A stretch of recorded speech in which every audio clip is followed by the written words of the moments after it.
Nuevamente, iglesia, reciban un fraternal saludo y voy a invitarles a abrir las Biblias en Juan capítulo 16 y voy a leer para ustedes a partir del versículo 7 hasta el versículo 11. Hoy vamos a predicar el cuarto sermón acerca de la obra del Espíritu Santo en la convicción de pecado, de justicia y de juicio. Lean conmigo en Juan 16, del 7 al 11, ustedes mentalmente desde el púlpito en voz alta. Dice así: pero yo os digo la verdad, os conviene que yo me vaya, porque si no me fuera, el Consolador no vendría a vosotros. Mas si me fuere, os lo enviaré. Y cuando Él venga, convencerá al mundo de pecado, de justicia y de juicio. De pecado, por cuanto no creen en mí. De justicia, por cuanto voy al Padre y no me veréis más. Y de juicio, por cuanto el príncipe de este mundo ha sido ya juzgado. Amén. Bien, hermanos, como lo manifestamos o como se manifestó en la dirección de culto, duramos 3 sermones en los cuales en uno vimos a grandes rasgos toda la obra del Espíritu desde la creación hasta nuestros días y hasta lo que está expresado en la palabra de Dios, pero cómo el Espíritu continúa por su palabra iluminando nuestro entendimiento y dándonos la fortaleza en Cristo Jesús para la predicación del reino de los cielos. Pero vimos que de una manera específica, cuando Cristo dice que les convendría que Él se fuera para poder enviar al Espíritu Santo, con el propósito de convencer en 3 aspectos primordiales y fundamentales, como son de pecado, por cuanto no creen en mí. Y está mencionado de primero ese aspecto, lo que concluíamos hace 8 días, que la incredulidad es un pecado bastante grave. 2, de justicia, por cuanto voy al Padre. El Señor asciende, y también justicia para los que lo rechazaron y no lo van a volver a ver más, pero también en el sentido de que satisfizo plenamente la justicia del Padre para poder traer salvación a su pueblo. Y de juicio, por cuanto el príncipe de este mundo ha sido ya juzgado. Y observen que no dice va a ser juzgado, sino que ya ha sido juzgado. Entonces vimos en sermones anteriores cómo esta porción bíblica se centra en la partida del Señor Jesucristo, en la venida del Espíritu Santo y de su labor principal: convencer al mundo de pecado, de justicia y de juicio. Pero además este pasaje enseña que la ausencia física de Cristo es una ventaja para los creyentes, porque da paso al ministerio universal del Consolador. Por eso el Señor decía, les conviene, porque ahora yo me imagino el grupo del Señor complacidos viéndolo a Él físicamente, pero para poder que la presencia de Cristo fuera expandida a todo el mundo a través del Espíritu Santo, era necesario que partiera de este mundo físicamente y enviarnos el mismo Espíritu del Señor para poder impactar el mundo. Antes de la obra de convicción del Espíritu Santo, uno podría decir lo siguiente: cometo muchos errores, que es como la disculpa natural y normal de todo ser humano, o es que nadie es perfecto, o el más famoso de todos, errar es humano. Pero la Biblia no dice que errar sea humano, eso no está en la porción bíblica. La Biblia dice que tenemos naturaleza pecaminosa y que necesitamos un Salvador, un Redentor, porque pecamos no porque seamos pecadores, sino porque somos pecadores es que pecamos, porque tenemos naturaleza pecaminosa. Pero cuando el Espíritu Santo ha venido a nuestra vida, nos ha regenerado y nos ha dado vida eterna y nos ha sellado en su salvación, el creyente puede decir y reconocer que de verdad había sido un rebelde perdido, peleando contra Dios y contra la ley de Dios. Y ahora reconoce que debe confiar en Cristo Jesús para estar bien, para estar reconciliado con Dios. ¿Recuerdan el himno que hemos cantado? Estoy bien con mi Dios. ¿Pero por qué estamos bien con el Señor? Porque fuimos reconciliados por la obra de Cristo. Recordemos que el sacrificio en la cruz tenía, en términos generales, tres connotaciones muy claras. Primero, teníamos que ser redimidos, es decir, comprados con sangre. Segundo, propiciados, o sea, alguien que recibiera toda la ira de Dios en lugar nuestro, como sustituto nuestro. Y tercero, reconciliados con Dios. Redimidos, propiciados y poder ser reconciliados. No hay otra manera, hermanos. Recordemos que el Espíritu es el abogado o consolador de los que creen en Cristo. Es su abogado en la defensa. Pero en relación con los no creyentes, para el mundo sin Dios, el Espíritu actúa como abogado, pero de la fiscalía. Para los hijos de Dios, como abogado defensor, pero para los incrédulos, como abogado de la fiscalía, es decir, juicio. Es importante tener el Espíritu de Dios para defender, en lugar de tenerlo para condenar. Cuando dice el texto en Mateo, esta mañana lo veíamos en el estudio bíblico, que el Espíritu Santo vendría para bautizar en espíritu y en fuego, significa en espíritu para dar nacimiento espiritual, pero en fuego para traer condenación. Porque el versículo siguiente dice que separará el trigo y el abrojo y las cizañas serán arrojados al fuego. Como nota especial, tenemos que decir que el problema no es que el hombre sea enemigo de Dios. Hermanos, conocemos mucha gente que no cree en Dios y aún que dicen ser enemigos de Dios. Pero el asunto es que eso a Dios no le afecta absolutamente en nada.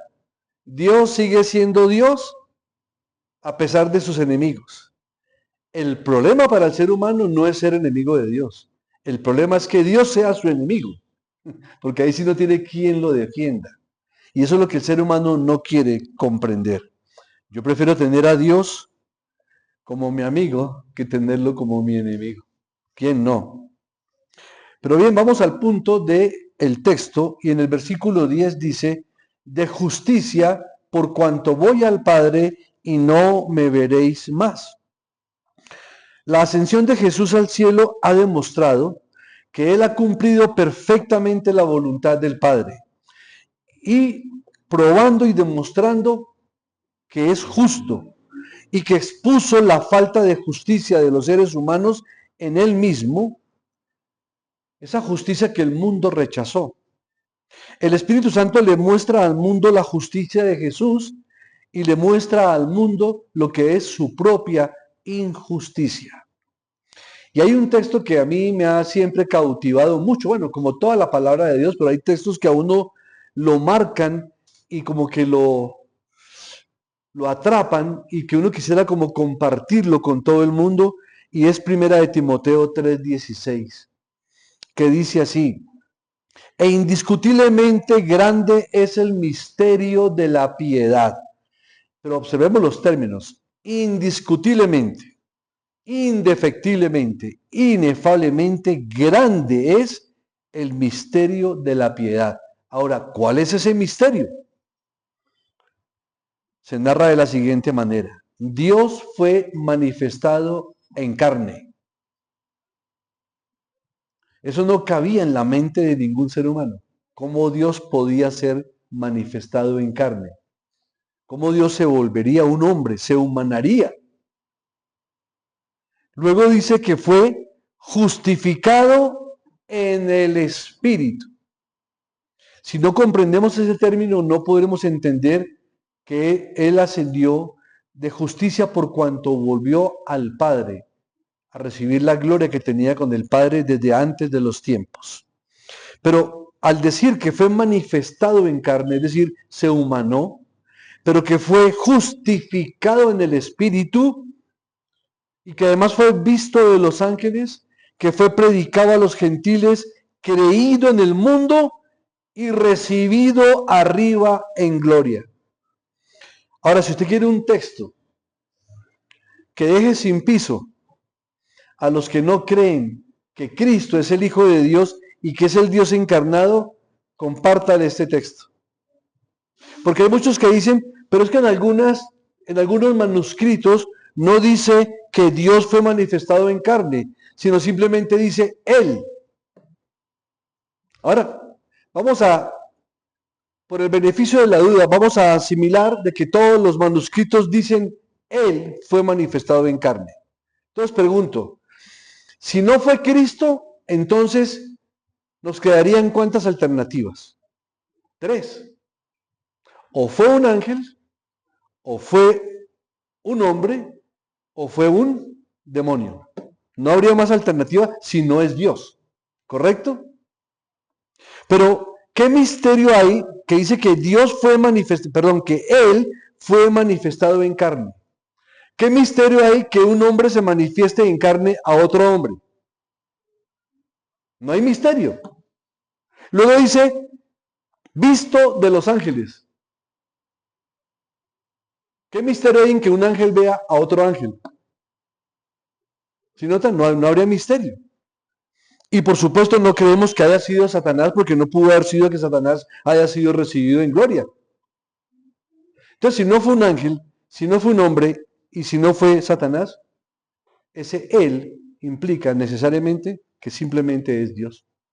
Es Dios hecho hombre. Es Cristo Jesús. Pero el punto del sermón está especificando el tema o la porción que dice justificado en el Espíritu. Porque el Señor, aunque fue manifestado en carne, aunque nunca pecó, siempre fue guiado en todos sus aspectos por el Espíritu de Dios. Y esta confesión de este texto resume la verdad y la retrata de forma breve, concisa y precisa para que todo el mundo y todos los hombres lo conozcan y conozcan esta gran verdad. Se dice que Cristo fue justificado en el Espíritu o que Cristo fue justificado a través del Espíritu, dando a entender que el poder divino del Espíritu Santo, y por ese poder, Cristo se levantó de los muertos.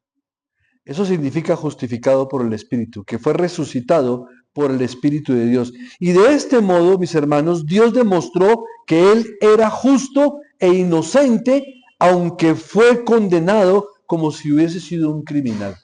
Acompáñenme por un momento a Romanos capítulo 1.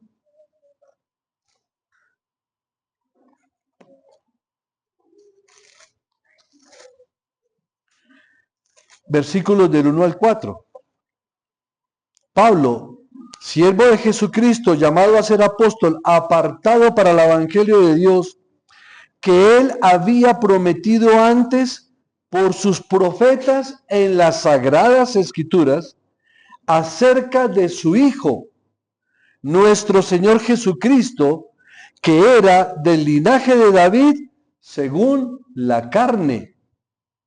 Si notan, Dios fue manifestado en carne. Y luego dice que fue declarado Hijo de Dios con poder, ¿según qué? Según el Espíritu de santidad por la resurrección de entre los muertos. Y a pesar de que él fue catalogado como un criminal y como un malhechor, fue justificado por el Espíritu al llevarlo nuevamente a la gloria del Padre, donde solamente un hombre con ese nivel de santidad, con esa esencia santa del Dios 3 veces santo, podía entrar al reino de los cielos diciendo, he cumplido todo lo que me ordenaste que hiciera, he glorificado tu nombre y he salvado al pueblo que me diste. Y ese pueblo ninguno lo perderé. ¿Se imaginan el compromiso de Cristo? Padre, ninguno de los que me diste voy a perder, a excepción del hijo de perdición, para que la escritura se cumpliese. Luego, si usted y yo somos verdaderamente hijos de Dios, podemos tener la certeza y la seguridad que por la justicia de Cristo nunca nos dejará perder. Y eso es glorioso, hermanos. Otro aspecto es que el Espíritu debía convencer de justicia pero asociado con la justicia del oficio de Cristo. El punto que acabamos de ver anteriormente tenía que ver con la persona de Cristo. Y aquí con el oficio de Cristo y con los méritos que le son imputados a los creyentes. Y aquí encontramos un término jurídico o judicial, la palabra imputar. ¿Qué significa? Esto es un término legal y forense. Esto significa atribuir legalmente a alguien algo que no hizo o no posee por sí mismo, pero que se le concede o se carga a su favor por causa de otro. Entonces hablamos de Dios como juez del universo, y el imputar al creyente la justicia de Cristo y salvarnos a pesar de todos nuestros pecados hace que se nos sea dada una salvación que no podíamos tener por nuestros propios medios y no por causa nuestra o por obras nuestras. Y quiero decirles, hermanos, que la doctrina de la imputación en nuestras iglesias bautistas reformadas ocupa un lugar muy central en nuestra teología reformada. ¿Por qué? Porque especialmente cuando se trata de la doctrina de la justificación por la fe. ¿Recuerdan Romanos capítulo 5? Que dice que el justo por la fe vivirá, o que hemos sido justificados por el Señor, o también dice que hemos sido puestos en paz con Dios. Justificados pues por la fe, tenemos paz para con Dios. Entonces la doctrina de la justificación es vital y es importante para la iglesia de Cristo. Y nosotros enfatizamos mucho esa doctrina porque es que es uno de los ejes principales de comprender todo el plan de salvación y cómo llegó a nuestras vidas. Y a grandes rasgos esta enseñanza afirma que Dios imputa o atribuye o acredita legalmente algo a una persona que no es inherentemente suyo, ya sea la culpa o la justicia, según una base que sea representativa y federal. Y cuando hablamos de base representativa y federal es que comprendemos por qué a Cristo se le llama el segundo Adán. Porque es que en Adán toda la raza humana estaba representada. Adán era el representante legal de la raza humana. Por lo tanto, todo lo que Adán hizo tenía que afectar a toda la raza humana. Pero el que está en Cristo pasa de ser representado, en vez de Adán, representado por el segundo Adán. O sea, todo el que está en Cristo está representado legalmente en Cristo Jesús. Eso significa algo federativo, algo representativo legal. Y en la teología reformada, al revisar las Sagradas Escrituras, reconocemos tres grandes actos de imputación, que vamos a observar uno por uno para que comprendamos más cuando decimos que la salvación me fue dada de forma gratuita por el Señor. Vamos a mirar a qué se refiere la palabra de Dios con imputación de tres maneras diferentes. Uno, la imputación del pecado de Adán como representante federal de la raza humana a toda la humanidad. Veamos lo que dice Romanos capítulo 5, que precisamente por eso lo hicimos leer hoy en la lectura al unísono. Versículos del 12 al 19. Por tanto, como el pecado entró en el mundo por un hombre y por el pecado la muerte, así la muerte pasó a todos los hombres por cuanto todos pecaron.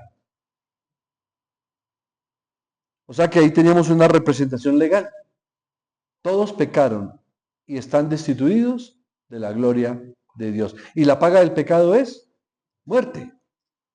Pero también nos habla de la imputación de los pecados de los elegidos a Cristo como sustituto de nosotros. Miremos por un momento Isaías capítulo 53.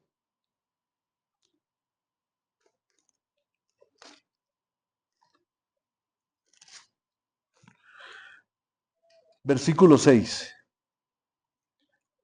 Todos nosotros nos descarriamos como ovejas, cada cual se apartó por su camino, mas Jehová cargó en él el pecado de todos nosotros. sustitución, ¿sí? Si no creemos en que Cristo murió sustitutivamente por nosotros, no podemos recibir, no nos puede ser imputada la gracia y la salvación de Cristo. Pero a Cristo se le imputó el pecado nuestro. Por él, Dios lo hizo pecado por nosotros. Dios lo hizo pecado. Ojo, no lo hizo pecador. Lo hizo pecado porque él llevó todo el peso de nuestra maldad y de nuestras transgresiones sobre sus lomos. Y tercero, la otra clase de imputación es la imputación de la justicia de Cristo al creyente por medio de la fe. Entonces nuestro pecado se le imputa, se le carga al Señor. Y Dios el Padre lo castiga como si fuera culpable, siendo inocente, pero porque está sustituyéndonos a nosotros, y a nosotros nos imputa la justicia de Cristo. De tal manera que cuando el Señor ve a un verdadero creyente en Cristo Jesús, lo ve como si nunca hubiera pecado. Nos ve a través de la sangre de Cristo Jesús. Nos ve intercediendo Cristo por nosotros. Padre, yo pagué por él. Yo pagué por él. Yo pagué por ella. Yo pagué por fulano. Yo pagué por este. Por los que me diste, yo pagué. Y nos es imputada esa gracia salvífica. Miremos lo que dice Romanos capítulo 4, los versículos 5 al 6. Mas al que no obra, sino cree en aquel que justifica al impío, su fe le es contada por justicia. Como también David habla de la bienaventuranza del hombre a quien Dios atribuye justicia sin obras. Y continuamos leyendo diciendo, bienaventurados aquellos cuyas iniquidades son perdonadas y cuyos pecados son cubiertos. Bienaventurado el varón a quien el Señor no inculpa de pecado. Y eso es para nosotros, hermanos. Es en esa dimensión que tenemos que vivir, aceptar y creer la palabra del Señor. A tal punto en que nos lleva a cautivar nuestra mente y nuestro corazón, a que digamos claramente, de verdad es que no vale la pena pecar. Es que no tengo por qué pecar. Estoy revestido de una naturaleza nueva. He sido justificado por Cristo. Me ha sido imputada su justicia, su gracia, su salvación, y a Él le fue echado encima toda la maldad de mi pecado. ¿Qué más le puedo pedir a esta vida? Por eso decimos que en Cristo estamos completos y somos más que vencedores. Entonces, hermanos, en efecto, la venida del Espíritu fue un testimonio de la aceptación de Cristo por parte del Padre. El Espíritu Santo no habría descendido con tanta gloria como se manifestó en los apóstoles si el sufrimiento de Cristo no hubiese sido recibido favorablemente por el Padre en el cielo. Pero también el Espíritu convencerá al mundo de la insuficiencia de su propia justicia. Es decir, hermanos, que a la luz de la naturaleza, todos los seres humanos poseían ciertas nociones de justicia. Por la naturaleza sabían que no debían hacer mal, que debían procurar el bien común y cuidar de aquellos que les han hecho bien. Por eso llegaron incluso a deificar a seres humanos. Y lo estamos viendo hoy en día. El sentido que tiene el ser humano de justicia es muy diferente al sentido de la justicia del Señor. Y aunque por mal que sea una persona o por mala que sea, sabe cuando obra mal y sabe cuando obra bien. Pero el error es creer que esas obras que él cree que son buenas, lo van a salvar delante de Dios. Y por eso encontramos tantos ídolos, tanta gente que ha sido idolatrada y deificada simplemente porque han hecho o han sido buenos benefactores públicos. Hemos encontrado gente muy pagana que da y dona fortunas de dinero a causas sociales. Y son benefactores públicos y la gente los idolatra porque les dan recursos económicos. Pero ese no es el verdadero sentido de la justicia. Esa no es la justicia de Cristo. Esa no es la justicia que Dios reclama. de los seres humanos y que nadie puede cumplir ni satisfacer. Otros simplemente porque fueron defensores de sus países ante unas invasiones, o porque libraron a los oprimidos de plagas y de calamidades. Se convierten en ídolos del mundo. Pero recordemos que aún el Señor alimentaba multitudes de gente con comida. Miles y miles y miles fueron alimentados por el Señor. La Biblia narra 2 ocasiones donde dice, en una ocasión 5,000 fueron alimentados con panes y con peces, contando únicamente los varones. Pero si nos vamos a el evento histórico de cómo se conformaban las familias de esa época, eran familias muy numerosas. O sea que podamos implicar que por lo menos habían de 25,000 a 50,000 personas que fueron alimentadas. Y en la otra ocasión 4,000, contando únicamente varones, sin contar las mujeres y los niños. Sin embargo, en el aposento alto no habían sino 120 personas cuando vino el Pentecostés. ¿A cuántos sanó el Señor de tantas enfermedades? Ciegos, cojos, paralíticos, mancos, leprosos, endemoniados. ¿Dónde estaban? ¿Dónde quedaron? ¿Acaso todos ellos estuvieron en los 120, en el aposento alto? ¿Ve? Y no es que sea mal que haya benefactores, pero si creen que por eso pueden justificarse ante Dios, no, están equivocados. Los hombres se jactaban de sus virtudes morales, aún de sus ritos religiosos inventados por el hombre, y de su servicio a los dioses y de sus buenas intenciones. Sin embargo, como bajo la luz de la naturaleza no podían concebir una justicia más elevada que la que existe entre los hombres, ni una devoción más profunda que aquella que se expresa exteriormente hacia Dios, el Espíritu Santo debía de convencerlos de la debilidad de esa justicia presuntuosa y de la necesidad de una justicia superior. ¿Recuerdan el caso nuevamente del publicano y del fariseo? ¿Cuál se fue justificado a su casa? El publicano, que simplemente dijo una oración de una profundidad tan grande: Señor, sé propicio a mí, pecador. Ahora que hemos hablado acerca de la redención, de la propiciación y de la reconciliación, este publicano entendió el mensaje. El Espíritu de Dios lo llevó a convicción de pecado, de tal manera que pudo decir y reconocer que Cristo había propiciado por él, que Cristo había recibido el castigo por él cuando le dijo: sé propicio a mí, pecador. O sea que solamente en Cristo él podía ser propiciado. Mientras que el fariseo dijo: Señor, te doy gracias que no soy como este publicano. No vengo al templo todos los días, hago vigilias, doy mis diezmos, en fin, cumplo con todos los rituales y todas las ceremonias. Y dice el Señor que se fue no justificado, porque solamente en Cristo el ser humano puede ser justificado, no en los ritos religiosos, no en las ceremonias, no en el legalismo ni la moralidad, en Cristo.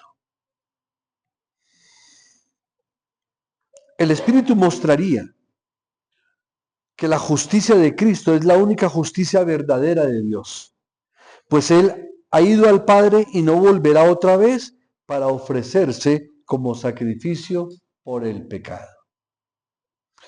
Si la justicia pudiera obtenerse por medio de las obras, entonces, mis queridos hermanos y amigos, Cristo hubiese muerto en vano. Porque si por las obras un hombre se puede justificar, entonces Cristo murió en vano o no tenía necesidad de venir y morir.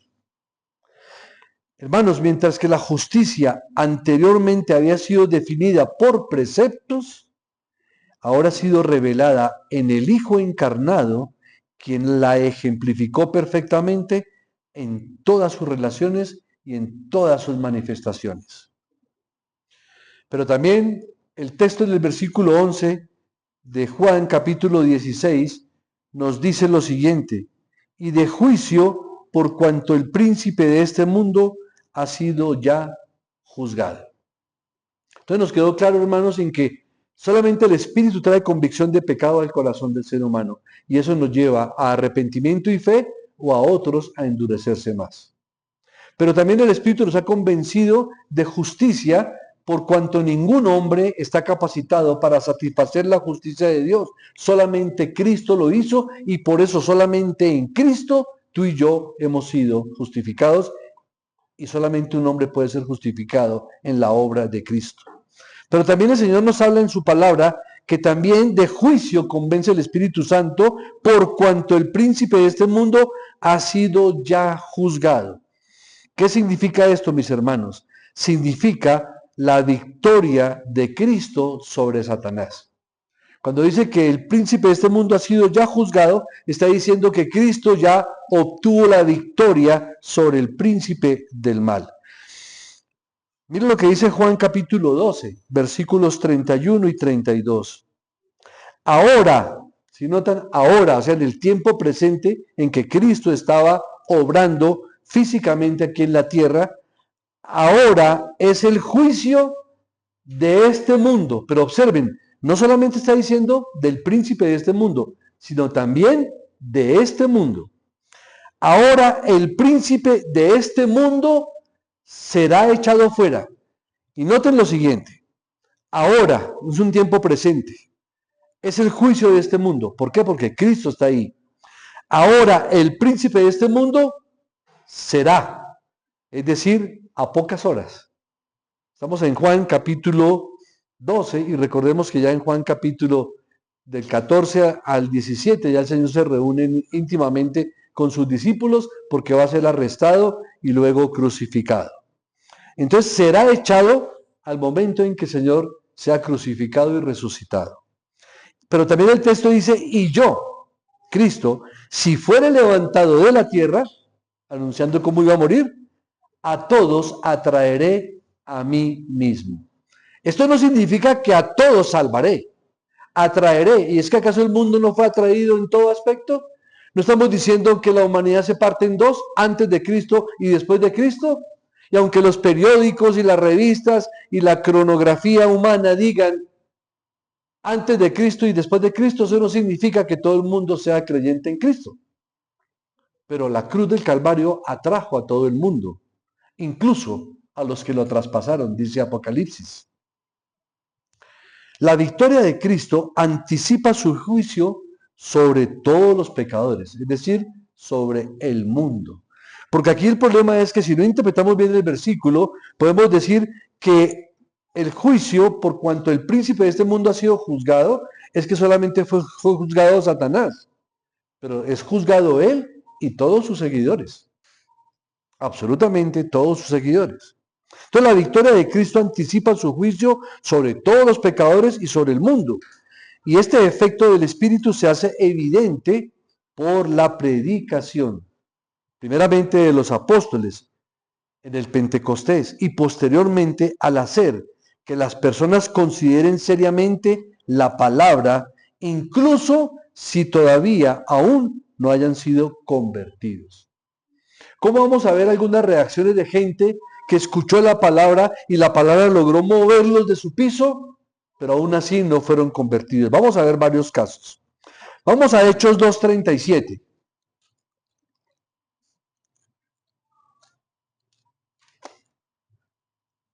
Por eso, hermanos, siempre pensemos en la importancia de la palabra y en el poder de la palabra. Al oír esto, se compungieron de corazón y dijeron a Pedro y a los otros apóstoles, varones hermanos, ¿qué haremos? Hasta ahí hubo convicción de pecado, porque se compungieron. ¿De qué? De que habían crucificado al Señor Jesucristo. Pero hasta ahí no habían sido todavía convertidos. Pero preguntaron, varones hermanos, ¿qué haremos? Con esta carga de pecado, ¿qué puedo hacer?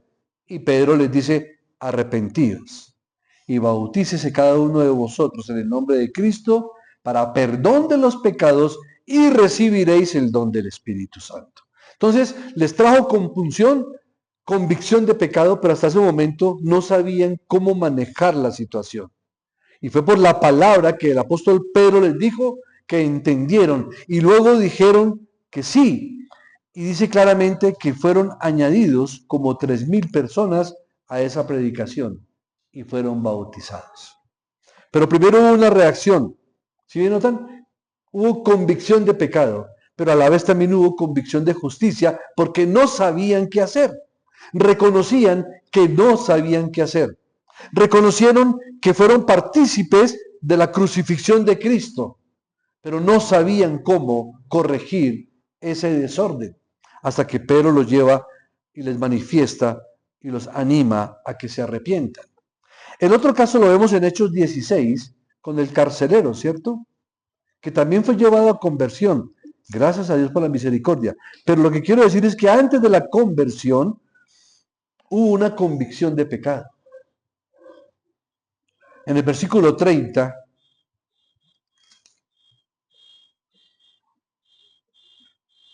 Hechos 13, perdón, Hechos 16, 30, ¿no? Estamos hablando de que el carcelero, temblando, se postró porque pensó que todos los presos se habían escapado y Pablo le dijo, no te mates, él se iba a suicidar. Y Pablo le dijo, no te mates, estamos todos aquí. Y entonces él, pidiendo luz, se precipitó adentro y temblando, se postró a los pies de Pablo y de Silas. Y sacándoles les dijo, señores, ¿qué debo hacer para ser salvo? Si notan que ahí la convicción de pecado llevó al carcelero y a su familia a salvación. Y en el caso anterior vimos cómo muchos, 3.000, se arrepintieron de su maldad y fueron llevados a salvación por la convicción de pecado, pero también por la convicción de justicia.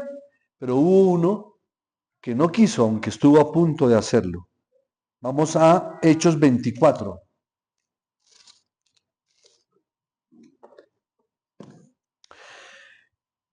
Y es la defensa del apóstol Pablo ante Félix.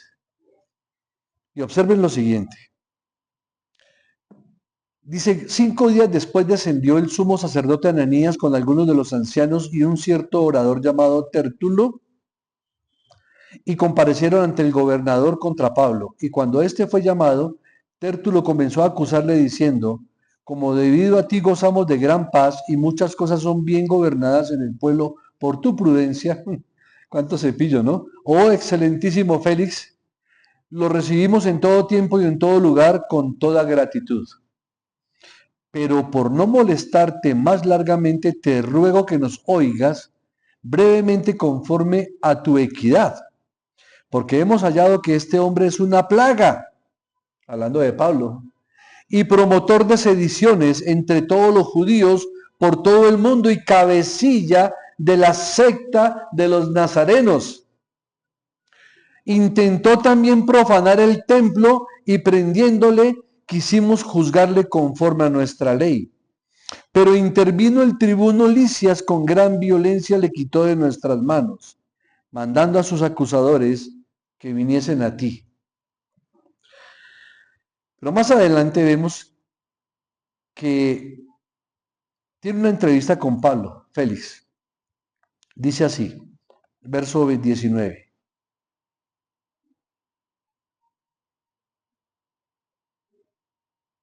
No, miremos el contexto del 17. Pero pasados algunos años, vine a hacer limosnas a mi nación y presentar ofrendas. Estaba en ello cuando unos judíos de Asia me hallaron purificado en el templo, no con multitud ni con alboroto. Ellos debieran comparecer ante ti y acusarme si contra mí tienen algo. O digan estos mismos si hallaron en mí alguna cosa mal hecha cuando comparecí ante el concilio. A no ser que estando entre ellos prorrumpí en alta voz acerca de la resurrección de los muertos, soy juzgado hoy por vosotros. Pero miren entonces aquí de adelante la actitud de Félix. Entonces Félix, oídas estas cosas, estando bien informado de este camino, les aplazó diciendo, cuando descendiere el tribuno Licias, acabaré de conocer de vuestro asunto. Y mandó al centurión que se custodiase a Pablo, pero que se le concediese alguna libertad y que no impidiese a ninguno de los suyos servirle o venir a él. Algunos días después, viniendo Félix con Drusila su mujer, que era judía, llamó a Pablo y le oyó acerca de la fe en Jesucristo. Pero aquí también quiero que conozcan algunos aspectos históricos. Resulta que Drusila, la mujer de Félix, era su tercera esposa. Y Félix era el segundo esposo de Drusila. Esta mujer era hija de Herodes Agripa I y hermana de Agripa II. Era judía de nacimiento y tal vez Félix esperaba que ella como judía supiera algo de lo que Pablo estaba hablando, pero aquí, al venir con su mujer, Pablo confronta a Félix de la siguiente manera. Verso 25. Pero al disertar Pablo acerca de la justicia, del dominio propio y del juicio venidero, Félix se espantó y dijo: ahora vete, pero cuando tenga oportunidad te llamaré. Verso 26. Esperaba también con esto que Pablo le diera dinero para que se le soltase, por lo cual muchas veces lo hacía venir y hablaba con él. Aquí tenemos varios casos. Primero, se espanta Félix porque Pablo le hace ver su falta de dominio propio y su pecado sexual con Drusila. Pero también que era un hombre que amaba los sobornos, en el versículo 26, ya que dice que él quería ir frecuentemente donde Pablo a ver si Pablo le ofrecía plata para que lo dejaran en libertad. Y por último, porque la enseñanza de Pablo acerca del rendir cuentas morales a Dios lo espantó. Nuevamente leamos ese versículo. Pero al disertar Pablo, verso 25, acerca de la justicia, del dominio propio. ¿Por qué Pablo le iba a hablar a Félix del dominio propio? Y del juicio venidero. ¿Sí? Y del juicio. El Espíritu convence de juicio por cuanto el príncipe de este mundo ya ha sido juzgado. Félix se espantó. Simplemente le dio terror, pero no se convirtió y no se arrepintió. Entonces vemos cómo el Espíritu obra trayendo convicción de pecado incluso a los que no se arrepienten, pero les hace sentir la culpa de su maldad. Tenemos competencia en todo este mes. Bien. Félix tembló cuando escuchó de la justicia, del dominio propio y del juicio venidero. Pero, entonces, ¿sí notan, hermanos, el por qué no es suficiente sentir culpa por el pecado y miedo al día del juicio si no trae como fruto el arrepentimiento? El Espíritu debería convencer de juicio. Esta tercera dinámica mediante la cual el Espíritu Santo trata con el mundo es el juicio. Primero trata con convicción de pecado, convicción de justicia y convicción de juicio. El Espíritu convence al mundo de su responsabilidad de estar aliado con alguien que tiene un sistema de creencias diferente al de Dios. Jesús derrotaría al diablo en unas pocas horas, como lo vimos en Juan capítulo 12, versículo 31. ¿Recuerdan? Ahora es el juicio de este mundo, ahora el príncipe de este mundo será echado fuera. Y Hebreos 2.14 nos lo reafirma de una manera magistral. Dice así el autor de Hebreos 2.14. Así que por cuanto los hijos participaron de carne y sangre, él también participó de lo mismo, o sea, Cristo. ¿Para qué? Para destruir por medio de la muerte al que tenía el imperio de la muerte, esto es, al diablo. Y la palabra juzgado indica que Satanás es juzgado en el tribunal de Dios a causa de la cruz. Es lo que dice 1 Juan 3:8. El que practica el pecado es del diablo, porque el diablo peca desde el principio. Para esto apareció el Hijo de Dios, para deshacer las obras del diablo. Por lo tanto, el maligno y los que rechazan a Cristo Jesús están bajo el juicio de Dios, es decir, ya están juzgados. Lo dice la palabra de Dios en Juan 3:18. El que en él cree no es condenado, pero el que no cree ya ha sido condenado porque no ha creído en el nombre del unigénito Hijo de Dios. Y en Juan 3:36 dice, el que cree en el Hijo tiene vida eterna, pero el que rehúsa creer en el Hijo no verá la vida, sino que la ira de Dios está sobre él. El gobernante o príncipe de este mundo, que es Satanás, se dedica a hacer que la gente sea espiritualmente ciega. Eso lo hallamos en 2 de Corintios 4, 3 y 4, que dice, pero si nuestro evangelio está aún encubierto, entre los que se pierden está encubierto, en los cuales el Dios de este siglo cegó el entendimiento de los incrédulos para que no les resplandezca la luz del evangelio de la gloria de Cristo, el cual es la imagen de Dios. Por eso cuando usted quiere predicar el evangelio a alguien y no lo quiere recibir, ya sabe quién está detrás de todo eso. Por supuesto, la naturaleza pecaminosa del ser humano, pero también la obra del enemigo que ciega el entendimiento de los incrédulos para que no les resplandezca la luz del evangelio. Y el mundo en general, hermanos, ha llegado a creer las mentiras del diablo acerca de Cristo. Y creo que lo estamos evidenciando cada día más, ¿no? Cómo el mundo se expresa de Cristo, cómo muchas sectas religiosas se expresan de Cristo, al decir que es una criatura más, o que es el arcángel Miguel, o que simplemente es una idea que se inventaron los seres humanos. En fin, se habla de todo. Y es más, los de su época le adjudicaron al Espíritu Santo las obras, le adjudicaron a Satanás las obras que Cristo hacía por el poder del Espíritu Santo. Hoy estamos viendo que el caso funciona igual, pero al revés. Ahora se le quieren adjudicar las obras del diablo al Espíritu Santo, con falsos milagros, con falsas profecías, con falsas predicaciones, con falsos evangelios. Eso es lo que está haciendo el enemigo, trastornando el evangelio de Cristo. Pero el juicio del Espíritu Santo no solamente cae sobre el mundo, sino sobre el mismo Satanás. Sobre Satanás y todos los que le siguen están condenados para siempre. Mis hermanos, la victoria de Cristo ha quebrantado el poder de Satanás.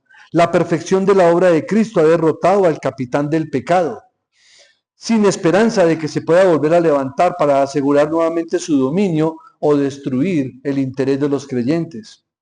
Si nuestro poderoso capitán de nuestra salvación, Cristo Jesús, aún estando en estado de humillación, quebrantó la fuerza del diablo, ¿cuánto más lo impedirá en su estado de exaltación, asegurando que el enemigo no vuelva a reducir a su pueblo a la miseria pasada? Hemos sido libertados de la esclavitud del pecado. No tenemos por qué volver a la miseria del pecado.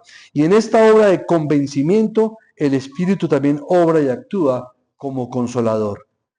Y concluimos con lo siguiente, hermanos. Para convencer al mundo de pecado, de justicia y de juicio, y para revelar la mayor extensión del pecado y la necesidad de una justicia distinta, se requería de un inmenso poder. Pero la pregunta es, ¿quién podría imaginar que el Hijo de Dios tomaría carne, moriría en una cruz y vencería al diablo mediante su muerte? ¿Quién podría haber concebido tal cosa? Ni los ángeles del cielo lo pudieron concebir. Ese plan de Dios era increíblemente incomprensible para toda la creación. Que el mismo Dios se encarnara y viniera a morir en una cruz. El que nunca muere, el eterno Dios, moriría en su aspecto humano para vencer al enemigo de las almas. Mucha gente dice, pero qué bueno hubiera sido que el Señor hubiera descendido del cielo con todo un ejército de ángeles y hubiera cambiado todo esto en un solo abrir y cerrar de ojos. Así lo encontré en varias investigaciones. Si el Hijo de Dios hubiese venido al mundo con gloria visible, acompañado de legiones de ángeles, expulsando al diablo abiertamente de su trono y proclamando sus leyes con majestad, seguramente el mundo no tendría ninguna dificultad en creer y someterse a él. Pero lo que pasa es que el mundo olvida que Dios tiene atributos, perfecciones, y que una de las perfecciones de Dios o de sus atributos es la justicia. Luego, si el hombre pecó, necesitaba un representante legítimo de la raza humana para poder reconciliar. Porque entonces Dios no sería justo. Y la palabra de Dios dice que Dios no dejará sin castigo al culpable. Dios no dará por inocente al culpable. Por eso ningún ser humano está en capacidad de ser inocente delante de Dios. Por eso Él no obró de esa manera. Tenía el poder para hacerlo, sí, pero sería algo injusto, obrar injustamente. ¿Por qué? Porque se requería que el ser humano fuese impactado con el Espíritu Santo en su interior. Porque para hablar de una victoria sobre el diablo viviente, por medio de un hombre moribundo, hablar de la necesidad de creer en un crucificado que murió como el más vil de los malhechores y proclamar la justicia de Dios manifestada en uno que fue condenado como blasfemo y criminal, tanto por el juicio de una nación como por sus propios compatriotas, era una aparente contradicción para la débil razón del mundo. Sin la luz divina del Espíritu, que revela a la razón el método divino y la naturaleza de estas cosas, el hombre no podría comprenderles. La palabra de Dios dice que el hombre natural no puede discernir las cosas que son del Espíritu de Dios porque para él son locura, porque solo se pueden discernir espiritualmente. Y solamente tú y yo como creyentes en Cristo podemos comprender el plan de salvación, el logro de la salvación y la aplicación de la salvación, el propósito de la salvación, como está en las Sagradas Escrituras. El Espíritu tenía que instruir a los hombres como consolador, como maestro del mundo, y esta tarea no podía realizarse sin el poder del Todopoderoso. El Espíritu no debía solamente morar con los hombres mediante actos externos, aún mediante actos externos de poder. O si no, expliquemos cómo el pueblo que salió de Israel, de la esclavitud de Egipto, con todas las plagas que vieron y aún así refunfuñaban. Vieron abrirse el mar Rojo en dos, pasar por medio del mar en seco. Y a la primera prueba de hambre, ¿para qué nos trajiste acá? Mejor era estar en Egipto que estar aquí aguantando hambre. Les manda el Señor el maná del cielo, no queremos más maná, queremos carne. Les mandó carne hasta que quedaron estragados, se dice. Y aún así seguían. ¿Sí notan? El Espíritu puede hacer manifestaciones externas y aún así eso no va a convertir a la gente. ¿O cuántos milagros hizo el Señor delante de todas las multitudes? ¿Y cuál fue la reacción? Resucitó a Lázaro de los muertos, tenemos que matar a Lázaro, si no todo el mundo se va a ir tras de él y también tenemos que matarlo a él. Miren lo que es el corazón del ser humano. Por esa razón, no era simplemente que el Señor cabalgara con todo su ejército y colocara todo en orden como él quería, a no ser que se cumpliera y se satisfaciera su propia justicia. Y eso solamente podía hacerla el Dios mismo encarnado en su Hijo. Hermanos, el Padre y el Hijo prometieron venir y morar en las almas de los creyentes y manifestarse a ellos. ¿Y cómo podrían hacerlo sino de esta manera única, al interior del corazón del ser humano por su Espíritu? Todas las obras del Espíritu Santo pueden resumirse en esta gran labor: convencer de pecado, de justicia y de juicio. ¿Qué otra cosa podía hacer el Espíritu sino llevar al alma del creyente a aborrecer el pecado, a fortalecer su fe en Cristo por el mérito de Cristo, por su ascensión al Padre, y aumentar su esperanza por la certeza de la victoria sobre el pecado y sobre Satanás? Estas son las operaciones del Espíritu en todo verdadero creyente. Pero vemos que la gente hoy día quiere son nuevas revelaciones, que el Señor les dé más sueños, más visiones, pero no conocen la palabra del Señor. Es en la palabra en donde está el poder del creyente. El Espíritu inspiró las Escrituras e inspiró a los hombres que las escribieron. Luego el Espíritu no va a hacer nada contrario a lo que Él mismo inspiró. Y Él nos habla por la palabra. Es por la predicación que viene la convicción de pecado, de justicia y de juicio. Y esta convicción de pecado, justicia y juicio comprende de alguna forma todas las acciones del Espíritu en el alma del creyente. Por tanto, hermanos, es mucho más que una simple convicción externa y objetiva. Así como el Espíritu de Dios es el autor de la convicción de pecado, la incredulidad, la cual es mencionada en la frase del versículo 9, de pecado por cuanto no creen en mí, es un pecado de la más alta malignidad contra Dios y es un pecado muy peligroso para el alma del ser humano. Por eso dice, arrepentíos y creed el Evangelio. Y finalizamos con esto. ¿Crees tú en el Evangelio de Cristo?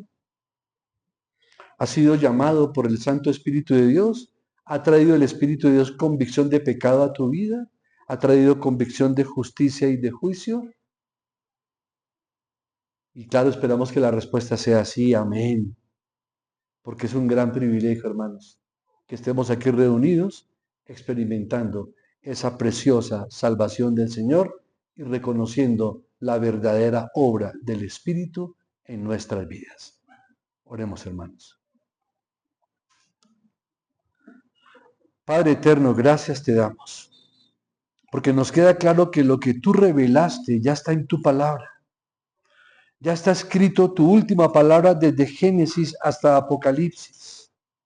Por lo tanto, rogamos que por tu Santo Espíritu nos conceda, Señor, la capacidad de entender y de comprender lo que ya está revelado en tu palabra.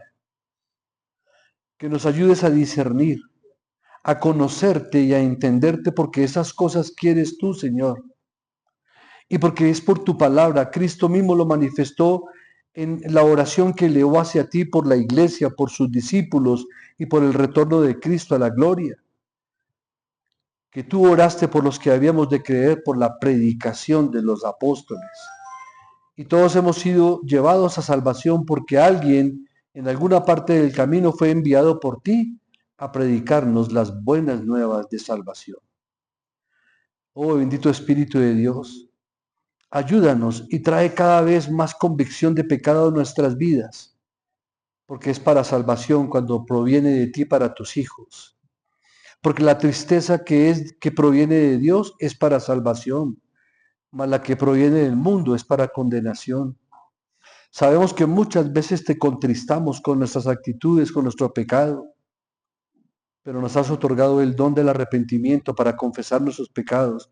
Y tu palabra dice que si confesamos nuestros pecados, tú eres fiel y justo para perdonar nuestros pecados y limpiarnos de toda iniquidad. Y una forma de ser llenos de tu Espíritu es que nuestros corazones abunden en la palabra de Cristo.